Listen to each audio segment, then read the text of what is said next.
Welcome.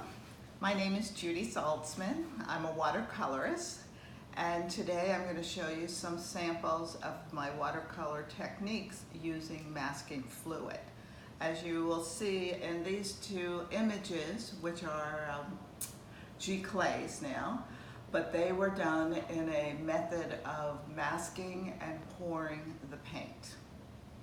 What I would like to share with you when I say masking fluid or drawing gum, also known as Frisket or Resist, these are all peelable rubber solutions that when they dry, they protect the undercoating of your paint or your paper.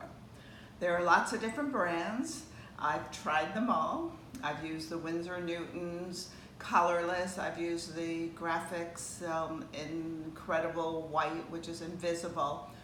What I have found with those, because of those properties being invisible or such light colors, I have missed areas. So I did a whole painting one time and missed it because I didn't see the bubbles and things.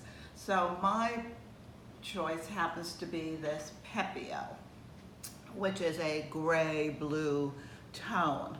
Now, I do buy it in the large containers, which I store in my refrigerator upside down to minimize the bubbles. I don't want to shake it.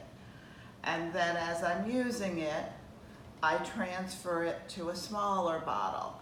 And from there, I actually will transfer it even to a smaller piece when I'm masking on the paper, for a couple of reasons. One, I don't want the brush to dip far into the, and ruin the lift of it. And also when it spills, which it happens, it's not such a mess because this stuff does not come off your clothing or tabletop or whatever you're using. So, there's a couple of different ways of applying it. I have tried lots of different methods again. I have used the fine tip, which if you can master it, it's one method.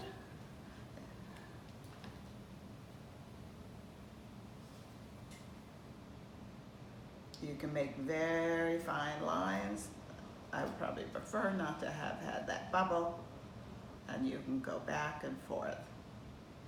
Another method that some artists prefer is to use a slanted brush where the plastic, and you can just dip it and make very fine lines. Again, it's up to you to figure out what works best for yourself.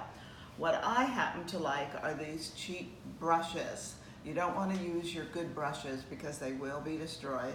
So I get these from Cheap Joe's. They call them their ugly brush, and they're around 49 cents and disposable. So let me tell you a little bit about the piece that I'm doing today. Living in Florida, there are lots of palms, but this particular one I liked because it's called the silver palm or the white palm. And I have decided that I would use it in a transparent method of pouring the paint, masking and pouring and adding the paint, very similar to how I did these two. So I start with the photograph. I decided to posterize it, which is through Photoshop. Gives it a little bit more of an edgy look to it, and a style that I happen to like. And then I've also printed it in a grayscale.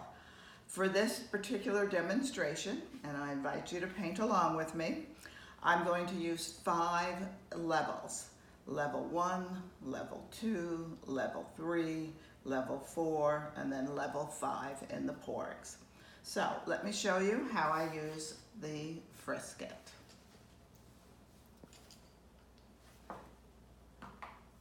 To preserve the brush as long as possible, I will dip it in Joy soap.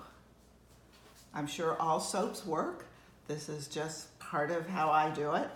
And I will just start to mask. Dip it in the soap, wipe it off, mask on the fluid. There are times when I am not pouring the paint, but I find the masking is a tool. If I have an area that's very large and there's lots of areas to paint around, I might mask those areas for painting around so that I can concentrate more on applying the paint in these large areas to get some different color tones and not have to worry so much about being in the lines. So it really goes on smoothly. After a few dips into the masking fluid, I will wipe it off. I dip it in the soap, wipe it off again, making sure that I have no masking fluid, and paint a little bit more.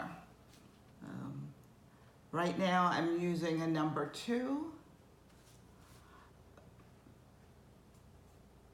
brush, but as you'll see, I will go all the way up to a number 8, depending on the area. Important to clean your brush after a few dips. When you're finished, of course, you're going to want to really clean your brush as well. So this is how it looks to start with. When you have, for this particular drawing, all the masking on. I'm sorry, I'll do it this way. This is how it looks.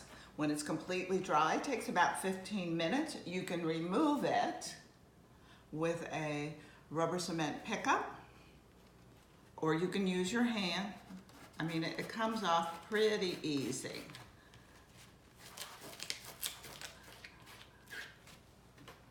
So I hope this will help you.